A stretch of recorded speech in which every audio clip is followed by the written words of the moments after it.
My dad's a preacher, and I'm a preacher's kid. And one thing they say about preacher's kids is that we're badasses. Not like badasses like Johnny Cash or some shit, or like Samuel L. Jackson. Like, we just fucking do some strippers and fucking and pimps and the shit in the future, because our dad just talked a fucking lot to us and talked our fucking heads off. And so we had nothing to do but hear his words or her words ricochet in our fucking heads constantly and shit like that, right? Well, religion is an interesting and sticky subject that I'm not sure how much I ever want to really touch on it. But I do believe that I'm not here to disrespect it. If that's what you want to believe to make your life feel better, then fuck, man, I can't really hurt you, harm you, knock you for any of that shit. You know what I mean? Like, do you. Whatever the fuck makes the pain fucking softer for your ass. You know what I mean? And it has some type of effect on you mentally, positively, then bet. You know, I feel that in a lot of cases, churches are hospitals. And if you need to go to one every fucking week, I think you're more sick motherfucker than you want to give yourself credit for. And if you feel like you need that weekly dose, then shit, I understand, for real. But me personally, I haven't found my comfort through religion, but I can understand people who have. So as a result, like I said before, I'm not here to disrespect it, like, ever. I used to be like, fuck them. Why the fuck do you believe in Jesus? All this other shit. You know what I mean? I think a little bit of every religion and spirituality, even people who don't believe in jack shit, I think we all kind of have it a bit right. I think you should just live your life and let the chips fall where they may, but also be thankful. And I think meditation is a form of prayer. I think just thinking and talking and speaking is a form of prayer. Your words hold weight. And if you don't see how much your words hold weight, I mean, just look at somebody who always talks negatively about every fucking thing. How miserable are they?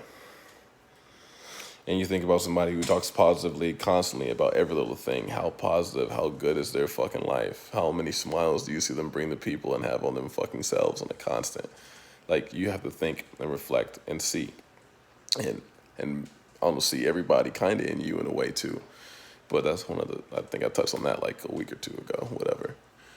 Me personally, when it comes to religion, I want to be a Rastafarian while I have the job that I currently have now. But I don't know, in my workforce is not exactly respected. So that is what it is. But I don't know, in time, I just feel like I want to have my own form of my own religion. I don't think you should follow a church. I don't think you should follow any fucking form of prayer. I don't think you should follow anybody. But why don't you just think for yourself? Like, you can go off somebody else's teachings, take like with the weight of a grain of rice, you know what I mean? But you should definitely always think for self. And if you are abiding solely on a book, if you are following thoroughly through someone else's teachings, and I feel like you're a fucking guppy in the fucking in a river, dude, and you're just fucking going with the flow of what somebody else has to say.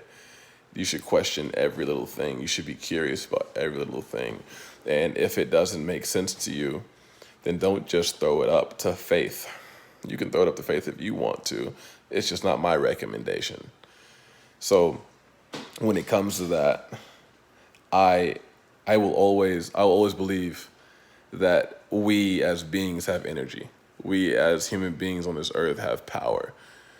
But like, how much power is determined by you and what you put into your body, not just like through music, but not just through food, through every little thing, through the groups and people you chose to fucking be around on a constant. Every little thing is your religion on a daily basis. Like, I think, like, in the Bible, they say your body is a temple, and where two or more gather, so am I there. I think that two or more transfers, or translates for that matter, into that energy that you and that other person have and create, like a fucking, like two batteries. I'd barely know any fucking thing that works, from your fucking remote control to your fucking PS4, dude, or your PS4 controller or Xbox for that matter. Sorry, Xbox. That works with one fucking battery, you know? It has 2 points of fucking contact. So don't don't think that you can ever just learn on your own either. I think I don't remember what philosopher said this, but he said, "When you tell me how educated you are, please do not tell me where you studied. Tell me how much you traveled." And I think that translates to meet people and go places. And if you're stuck in a fucking small town, if you're stuck in Canada, wherever the fuck you're stuck, I feel that you should get the hell on out. Move and grow. Maybe you'll become your own religion. Maybe my great, great, great, whatever the fuck will be fucking worshiping you one day, you know? And like, honestly, God, I'd love to fucking, I would be honored to see that if you had that much influence, honestly, God. But I don't know, to each his own. And this also is partially like me wanting my homework, because I haven't given homework out in a hot minute now. Study and look into a different religion. I looked into humanism, Buddhism, Christianity, of course, Judaism.